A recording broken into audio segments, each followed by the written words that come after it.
Dans l'écosystème R, un package est un ensemble cohérent de fonctions, de données et de documentation permettant d'ajouter des extensions au système de base. À vrai dire, le système de base est lui-même un package, et R est livré avec une trentaine de packages.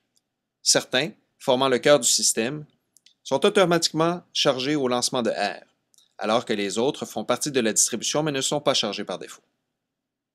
La nature ouverte de R, la possibilité que tout un chacun puisse y ajouter des extensions, est une des grandes forces du système.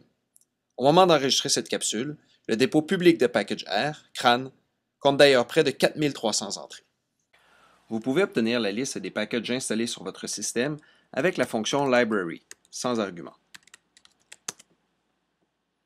Pour pouvoir accéder aux fonctionnalités d'un package, celui-ci doit d'abord être chargé en mémoire dans votre session R. Nous y reviendrons dans un instant. Pour obtenir la liste des packages chargés en mémoire, entrez la commande search, encore là sans argument. Celle-ci donne la liste des endroits où R recherchera un objet que vous appellerez dans vos expressions ou vos fonctions. Le premier endroit recherché est toujours l'environnement de travail actuel et le dernier, le package base. Sauf en de rares exceptions, l'installation d'un package se fait en le téléchargeant du site CRAN directement depuis R. Les interfaces graphiques sous Windows et sous OS X fournissent des interfaces simples et conviviales pour ce faire. Néanmoins, pour les raisons évoquées à l'annexe B du document de référence, je préfère pour ma part prendre un peu de temps pour configurer le système afin d'installer les packages dans une bibliothèque personnelle. Une fois créés les fichiers .r environ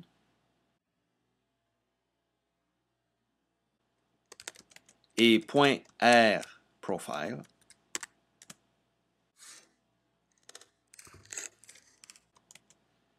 l'installation d'un package tel que Actuar, par exemple, se résume simplement à utiliser la fonction install.packages et à préciser le nom du package installé en argument. R va télécharger le code du package directement depuis CRAN et l'installer dans la bibliothèque personnelle. Pour activer le package, on le charge ensuite en mémoire avec la fonction library.